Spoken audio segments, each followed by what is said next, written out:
नमस्कार दर्शकों, कार्यक्रम जनवाणी में आप सभी का हार्दिक स्वागत है, अभिनंदन है। दर्शकों, जैसा कि आप जानते हैं, कार्यक्रम जनवाणी के माध्यम से हम जनता से जुड़े मुद्दे और जनता की आवाज़ को आपके बीच लेकर आते हैं। और दर्शकों, आज हम आपको बताने वाले हैं GST यानी कि गुड्स और सर्विसेज टैक्स के बारे में, क्या क्या उसमें बदलाव हुए हैं और कैसे आपके जीवन पर वो एक प्रभाव डालता है। और इस विषय पर और जानकारी देने के लिए आज हमारे साथ स्टूडियो में मौजूद है खास मेहमान। मेरे साथ मौजूद है मैडम पूनम ठाकुर जी, जो कि है assistant commissioner sales and tax Himachal Pradesh सरकार से। मैम, आपका इस कार्यक्रम में बहुत बहुत स्वागत है। Good to see you ma'am. धन्यवाद हर्ष जी। जनवाणी कार्यक्रम के दर्शकों को पूनम ठाकुर का सादर नमस्कार। जैसे कि हर्ष जी आपने बताया, आज का हमारा जो मुख्य विषय है वो है GST goods and services tax, और इसके अंदर क्या क्या मुख्य बदलाव आए हैं समय के साथ साथ। हाँ जी दर्शकों, मैं आपको बताना चाहूँगा कि ये एक लाइव फोन इन कार्यक्रम है। अगर आप इस कार्यक्रम में शिरकत करना चाहते हैं, आपके कोई सुझाव हैं, आपके कोई प्रश्न है हमारे एक्सपर्ट के लिए, तो आप नीचे दिए गए नंबरों पे हमें संपर्क कर सकते हैं। मैं एक बार नंबर रिपीट कर रहा हूँ। नंबर है 28000177, दूसरा नंबर है 28000178। मैं दोबारा रिपीट कर रहा हूँ 280017 28001778। अगर आप शिमला के बाहर से कॉल कर रहे हैं या फिर अपने मोबाइल फ़ोन से कॉल कर रहे हैं, तो आप शिमला का STD कोड 0177 लगाना ना भूलिए। आपकी कॉल्स की हम बेसब्री से इंतजार कर रहे हैं। मैम, आज हम बातचीत करने वाले हैं आपसे और जानने वाले हैं GST यानी कि गुड्स एंड सर्विसेज टैक्स के बारे में, क्या क्या उसमें बदलाव हुए हैं, कैसे कैसे वो हमारे जीवन पर प्रभाव डालता है। तो सबसे पहले मैं आपसे ये जानना चाहूँगा, जब हम GST की बात करते हैं और एक आम इंसान की जीवन की अगर हम बात करते हैं, उसमें भी जी है, जीवन में भी जी है, तो GST और हमारे जीवन किस प्रकार से जुड़ा हुआ आपस में? हाँ जी, जैसे कि गुड्स एंड सर्विसेज टैक्स, ये हर एक इंसान, चाहे आपके टैक्स पेयर हैं, करदाता हैं, चाहे कॉमन इंसान है, हर एक के जीवन में इसका बहुत ही महत्व है। क्योंकि अल्टीमेट जो बर्डन ऑफ टैक्स है वो कॉमन इंसान पे है, कॉमन पीपल पे है। क्योंकि टैक्स पेयर तो आपके टैक्स कलेक्ट करते हैं, लेकिन जो टैक्स भरता है वो अल्टीमेट कस्टमर के ऊपर ही जो है वो GST लगता है, क्योंकि ये एक अप्रत्यक्ष कर है। तो हर एक के ऊपर ही इसका जो है कर का प्रभाव रहता है। जी हाँ जी मैम, अगर हम एक दिनचर्या की शुरुआत करें तो GST कब से लगना शुरू हो जाता है? कुछ लोग कहते हैं कि जैसे आप सुबह उठते हैं और जैसे ही आप अपने वॉशरूम में आप अपना टूथपेस्ट निकालते हैं, तो उसी टाइम से आप GST देना शुरू कर देते हैं। हाँ जी, GST जैसे कि गुड्स एंड सर्विसेज, मतलब दोनों ही चीज़ों के ऊपर लागू है, चाहे आपके गुड्स हैं, चाहे वस्तु है, चाहे सेवाएं हैं। ऐसा नहीं है कि हर एक वस्तु और सेवा पे आपका गुड्स जो है वो सर्विसेज टैक्स लगता है। कुछ एक ऐसी आइटम्स भी हैं जिसको इसके प्रावधान से जो है वो अलग रखा गया, एग्जम्प्ट भी किया गया। लेकिन बहुत सही है कि जैसे आप सुबह चाय पीते हैं या कॉफ़ी पीते हैं, उसके बाद आपकी दिनचर्या में जो भी आपकी आइटम्स यूज़ होती है, FMCG प्रोडक्ट्स हैं, उसके ऊपर 5% है।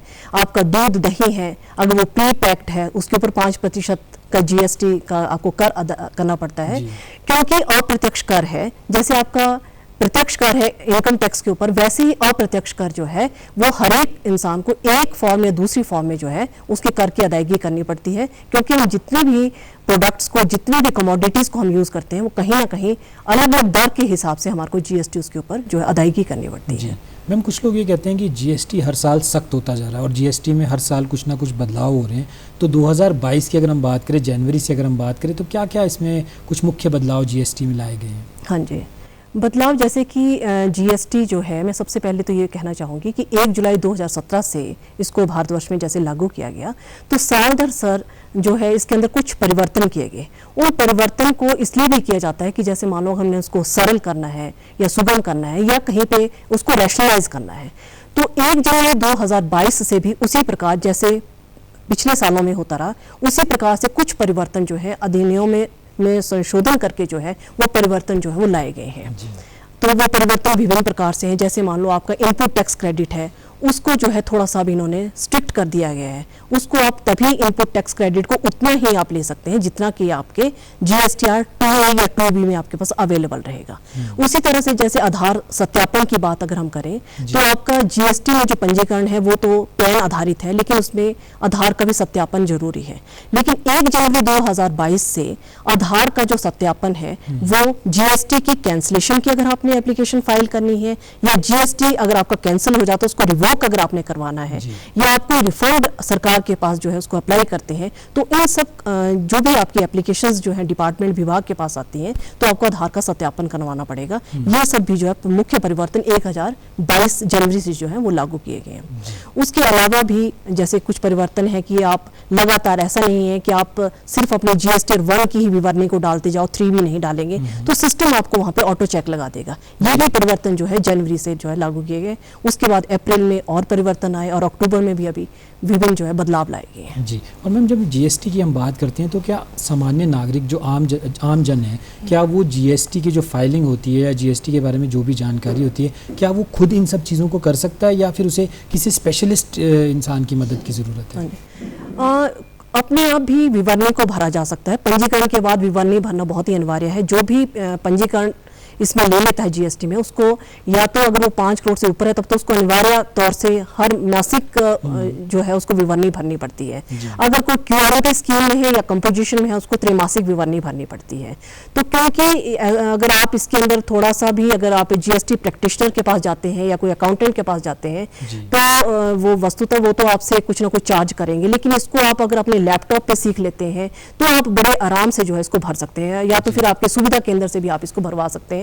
और अगर आप कंप्यूटर में थोड़ा भी आपका इसके अंदर प्रैक्टिस है तो इसको आराम से भरा जा सकता है विवरणी को। जी मैम, जब से GST आया तब से हम ई-इनवॉइसिंग के ऊपर काफ़ी हम जोर दे रहे हैं, तो अगर आप हमारे दर्शकों को बताएं कि ये ई-इनवॉइसिंग क्या है? हाँ जी, तो जैसे पंजीकरण हुआ, पंजीकरण के पास आपने विवरणी भरी, लेकिन जैसे आपका दिनचर्या का जो भी आपका आउटवर्ड सप्लाई है या आप जो भी इनवर्ड सप्लाई करते हैं जिसको हम सेल परचेज बोलते हैं, तो उसके अंदर इनवॉइसेस का बहुत महत्व रहता है जिसको हम बिल बोलते हैं या बिल ऑफ सप्लाई।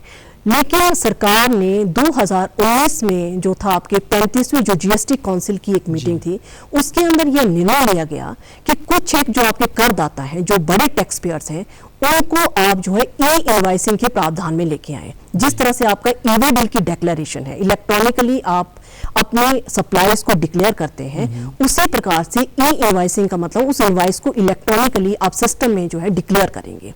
यह प्रावधान इसलिए है कि जो बड़े टैक्स पेयर्स हैं उनका कितना जो है वो आउटवर्ड सप्लाई है, उसको अगर आप एक बार जो है अपने IRP जो आपका इनवॉइस रेफरेंस पोर्टल होगा उसके अंदर अगर आप उसको जनरेट कर लेंगे तो उससे सेल्फ ऑटोमेशन से बहुत सारे चैनल्स पे आप उसको जो है इस्तेमाल कर सकते हैं। तो ई-इनवॉइसिंग का मतलब है, ये डिनोट करता है इनवॉइसेस को इलेक्ट्रॉनिकली IRP से आपको जनरेट करना है, जिसके बाद जो है उसको आपका GST का जो नेटवर्क है उसको सत्यापित करता है और आपकी ई-वे बिल में और दूसरी जो आपकी रिटर्न फाइलिंग है वहाँ पे इस ई-इनवॉइसिंग के रेफरेंस नंबर को आप इस्तेमाल कर सकते हैं। जी, और मतलब ये जो मुख्य बदलाव जो ई-इनवॉइसिंग में ये अभी आया है? हाँ जी, ये आपका बदलाव जो है ये 1 अक्टूबर 2020 से इसको 500 करोड़ से ऊपर की जिनकी एनुअल एग्रीगेट टर्नओवर है उनके लिए इस प्रावधान को लागू किया गया। जी, उसके अंदर आपका जो नोटिफिकेशन थी, अधिसूचना थी, वो 61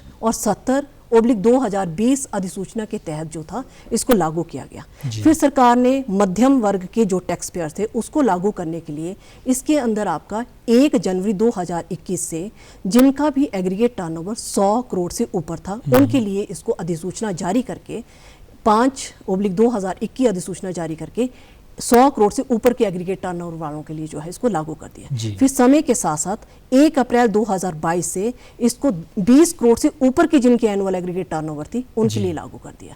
और अभी हाल ही में 1 अक्टूबर से जो था सरकार ने छोटे जो आपके करदाता थे जिनकी एग्रीगेट टर्नओवर 10 करोड़ से लेके 20 करोड़ तक थी उनके लिए भी ये प्रावधान जो है उसको लागू कर दिया गया है ई-इनवॉइसिंग का। हाँ जी मैम, इनवॉइसिंग की जब हम बात करते हैं तो कुछ लोग ये भी कहते हैं कि फेक इनवॉइसेस भी लोग जनरेट करते हैं, तो अगर कोई फेक इनवॉइस को जनरेट कर रहा है GST में तो फिर उसके ऊपर क्या प्रावधान है, कैसे चेक एंड बैलेंस किया जाता है उसे? हाँ, मैं आपके ही माध्यम से ये बताना चाहूँगी कि आपकी फेक इनवॉइसेस से पहले मैं दर्शकों को या जो हमारे करदाता हैं उनके बीच में ये मैं बात कहना चाहूँगी कि आजकल सिस्टम में हमारे पास भी बहुत से ऐसे रजिस्ट्रेशंस आती हैं जो कि फेक है। तो जब उनकी पंजीकरण ही फेक हो जाएगा तो उनकी मंशा जो है सिस्टम में क्या होगी, सर्कुलर ट्रेडिंग करने की होगी या ऐसे इनवॉइसेस जारी करने की होगी जो कि वस्तुतः जो है वहाँ पे सामान की ट्रांजैक्शन नहीं होगी, वस्तु की और सर्विसेज की कोई ट्रांजैक्शन नहीं होगी, लेकिन जो इनवॉइसेस हैं वो जारी होंगे। तो ना केवल इनवाइसेस जो है वो फेक होते हैं, केवल पंजीकरण भी फेक होता है जी। तो इस प्रकार की जो फेक इनवाइसेस होते हैं उनकी जो मंशा रहती है वो ये होती है कि वो सिस्टम में आएंगे और कारोबार करेंगे और बहुत ही कम समय अवधि के बाद जो है वो सिस्टम से एग्जिट कर जाते हैं, ऑन एप्लीकेशन जो है वो वहाँ से कैंसिलेशन कर लेते हैं जी। तो उनकी जो मंशा रहती है, जैसे कि आपका प्रश्न है कि फेक इनवाइसेस का मतलब है कि उन्होंने इनपुट टैक्स क्रेडिट का वो गलत जो है वो फ़ायदा लेते हैं सिस्टम में जी। गलत प्रॉफिट के मंशा से वो हमारे सिस्टम में आते हैं जी। हाँ जी। और मैम जुलाई में हमने देखा कि जीएसटी में काफ़ी सारे बदलाव हुए, तो अगर आप हमारे दर्शकों को ये बताएंगे जीएसटी में जुलाई में क्या क्या बदलाव आए हैं? हाँ जी, तो जैसे कि आपकी 47वीं जो जीएसटी काउंसिल की मीटिंग हुई, जीएसटी काउंसिल की 28 और 29 जून को ये काउंसिल की मीटिंग में बहुत सारी सिफारिशें जो थी लागू की गई और इन सिफारिशों को लागू किया गया अधिसूचना के तहत।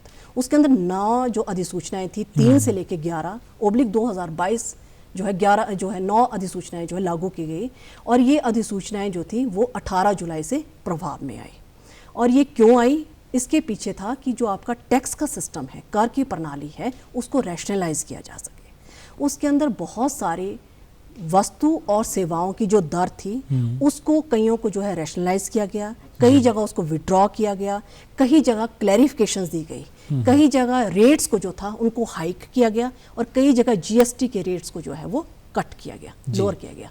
तो ये विभिन्न प्रकार की जो है, जैसे आपने बोला, प्रमुख बदलाव परिवर्तन जो थे वो 18 जुलाई से हमारे पास प्रभावी हुए, जिसके अंदर जैसे कि आप सुनते होने समाचार पत्रों में भी कि आपके कुछ एक जो फूड ग्रेन्स हैं या आपके जो रोज़मर्रा की खान पान की वस्तुएं हैं उनको भी कर के प्रावधान के तहत लाया गया। जो पहले से ही आपके प्री पैकेज्ड हैं, प्री लेवल्ड हैं, जो मेटीरियोलॉजिकल एक्ट के तहत आते हैं, उनके ऊपर 5% के जीएसटी का कर जो है उसको लगाया गया। जो अगर अनब्रांडेड है उनको एग्जम्प्ट रखा गया जी। और हम ये खाने पीने की वस्तुओं की बात कर रहे हैं मैम? हाँ जी जी। खाने पीने जैसे आपका जो पहले ये था कि अगर अनब्रांडेड है, लेकिन उसके अंदर ये स्पेसिफिकली जो है इसके अंदर ऐसे इंसर्ट किया गया कि अगर किसी का पहले से पैकिंग है, चाहे ब्रांड से उसको कैटेगराइज नहीं करेंगे, उसको मेटीरियोलॉजिकल एक्ट के तहत करेंगे, मतलब पैकिंग है, जैसे आपका दूध है, दही है, बटर मिल्क है या आपका राशन है, अगर वो 25 केजी तक है, आपके चावल है, आपका आटा है या दूसरा राशन है, अगर 25 केजी तक की पैकिंग है उसके ऊपर 5% का कर लगाया गया। लेकिन इसके साथ ही मैं यहाँ पे ये चीज़ बताना चाहूँगी दर्शकों को कि आपके जो 25 केजी से ऊपर के जितने भी पैकेजेस हैं फूड ग्रेन्स, उनको जो है एग्जम्प्ट रखा गया है। जी। तो मैं खाने पीने की वस्तुओं की जब हम बात कर ही रहे हैं और जैसा कि आपने शुरुआत में भी जिक्र किया कि जैसे ही हम सुबह उठते हैं, अगर हम ब्रेकफास्ट भी तैयार करें, बिस्किट्स भी लें या कुछ और भी खाना खाएं या ब्रेड भी लें, तो अब कहीं ना कहीं जीएसटी की श्रेणी में वो आ गए हैं। तो इससे पहले क्या खाने पीने की वस्तुओं पे जीएसटी नहीं लगा करता था?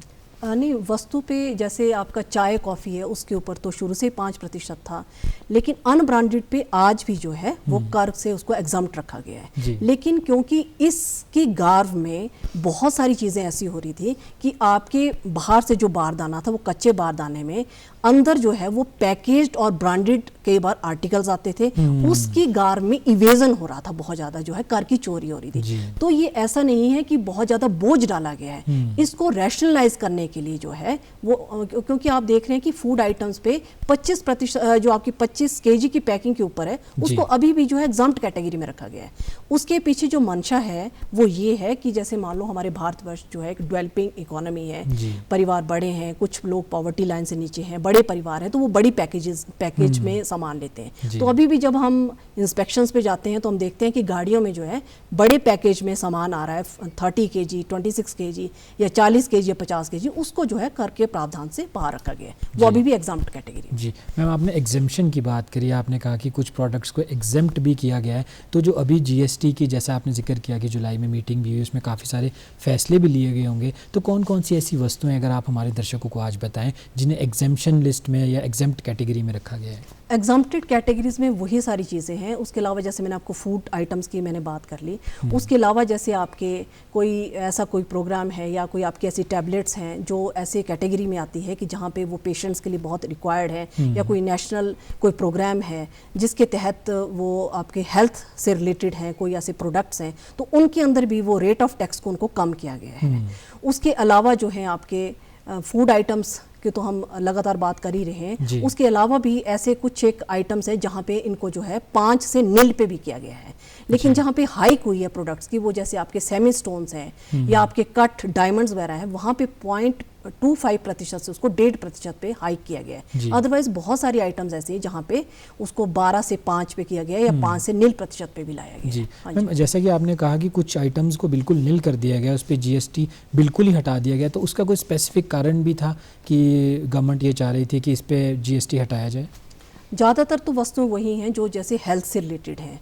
ये जो है आपके अगर डायरेक्टली कोई किसी भी कॉमन पीपल की हेल्थ से रिलेटेड कोई आइटम है या ऐसी कोई आइटम है जो रोज़मर्रा की है, उसी चीज़ को जो है इसके प्रावधान में लाया गया है। अदरवाइज हर एक टैक्स जो है, हर एक वस्तु जो है वो कर की प्रणाली में ही है। जी। हाँ जी। मैम, जीएसटी के साथ साथ हम अक्सर एक शब्द सुनते हैं जीटीए, तो आप हमारे दर्शकों को ये बताइए कि जीटीए सर्विस क्या होती है? हाँ जी।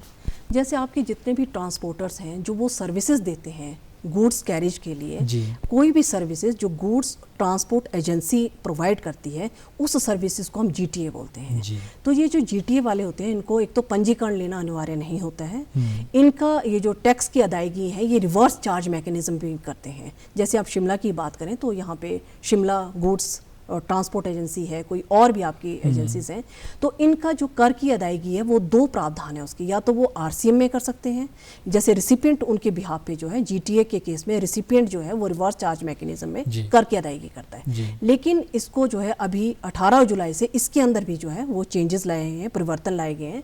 वो ऑप्शन उसके पास है कि वो फॉरवर्ड मैकेनिज्म में भी कर की अदायगी कर सकते हैं और रिवर्स चार्ज में भी कर सकते हैं। अगर वो फॉरवर्ड मैकेनिज्म में करते हैं तो उनके पास 2 ऑप्शन रहते हैं कि क्या उनको 5% में कर अदायगी करनी है या 12 में करनी है। अगर वो 5 में करेंगे तो उनको अपने टैक्स का क्रेडिट नहीं मिलेगा, जो वो इनपुट पे कर की अदायगी करेंगे तो आउटवर्ड सप्लाई के समय जो है उनको उसका बेनिफिट नहीं मिलेगा। लेकिन अगर वो 12% के ऑप्शन को चूज करते हैं तो उनको आईटीसी का प्रावधान जो है वो रहता है। जी। और मैम, ये बदलाव लाने का कोई खास कारण था?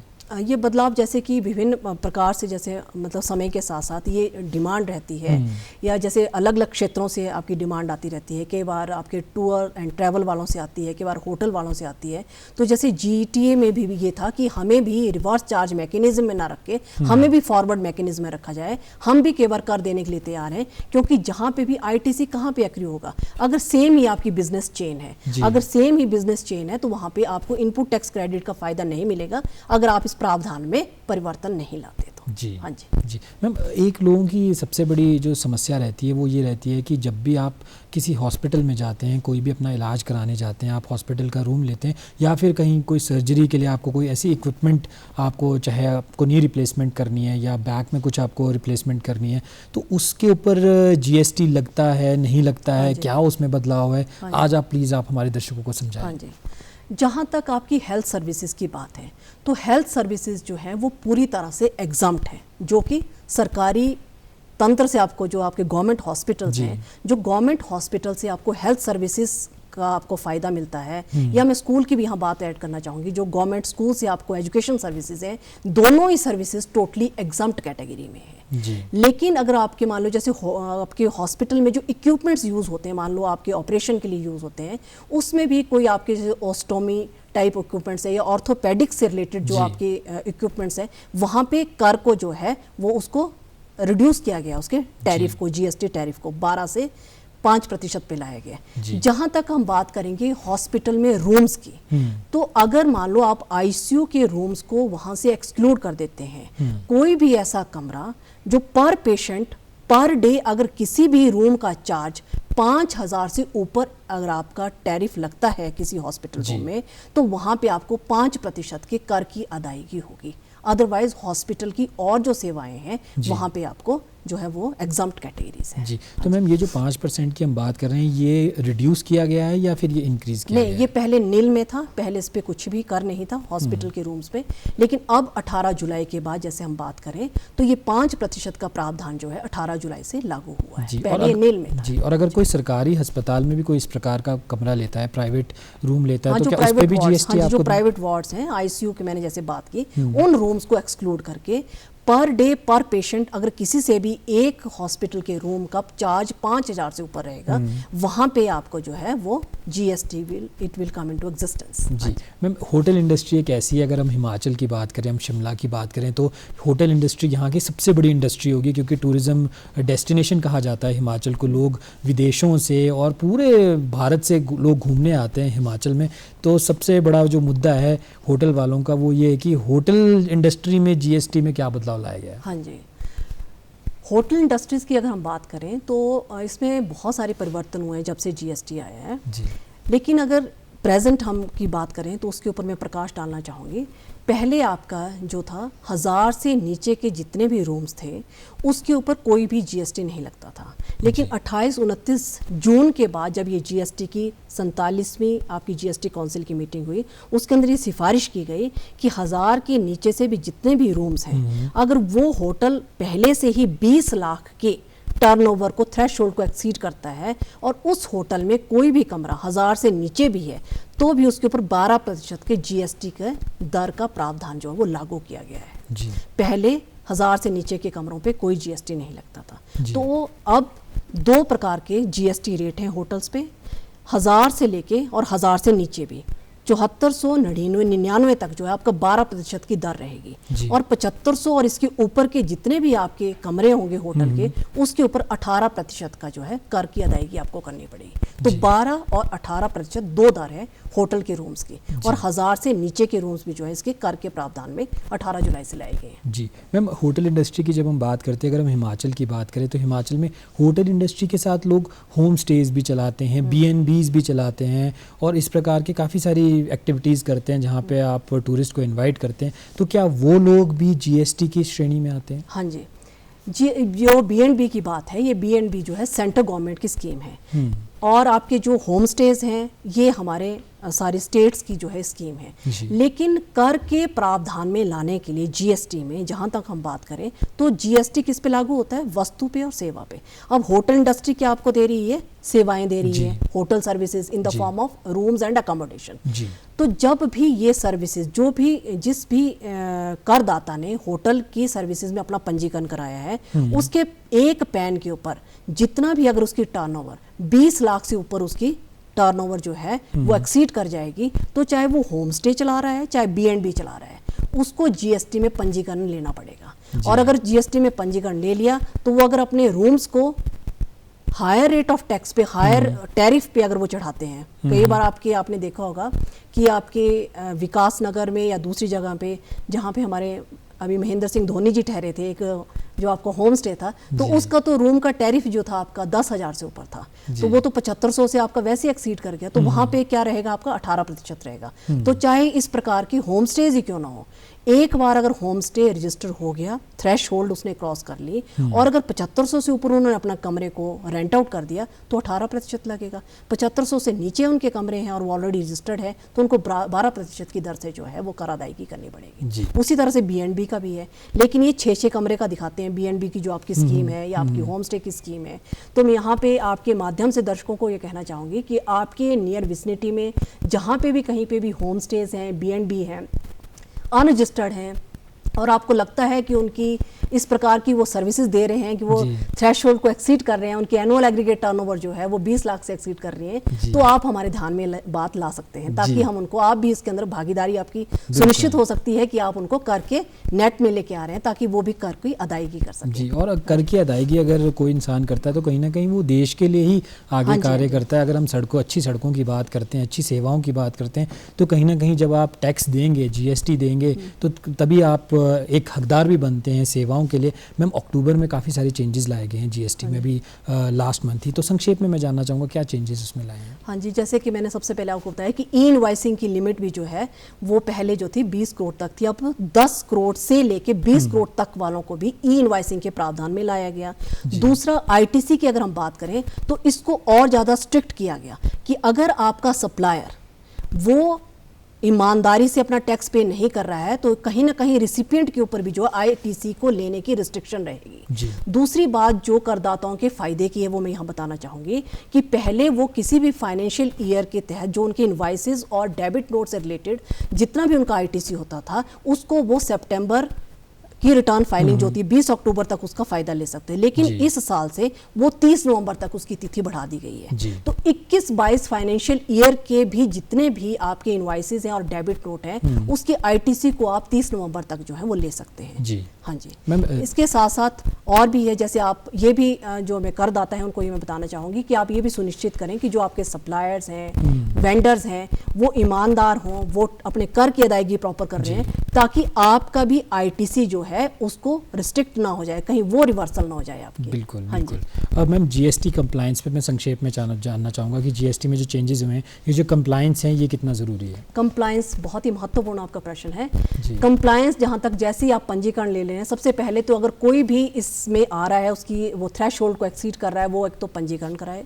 अगर वो पंजीकरण करवा लेते हैं तो उसके साथ साथ जो है वो अपने विवरणी भरते रहें। जी। हाँ जी। मैम आप हमारे इस कार्यक्रम में आई, इतनी महत्वपूर्ण जानकारी आपने मेरे साथ और दर्शकों के साथ साझा की, उसके लिए बहुत बहुत शुक्रिया। धन्यवाद। हाँ जी। तो दर्शकों, आज के कार्यक्रम में बस इतना ही। अब मुझे दीजिए इजाज़त। नमस्कार।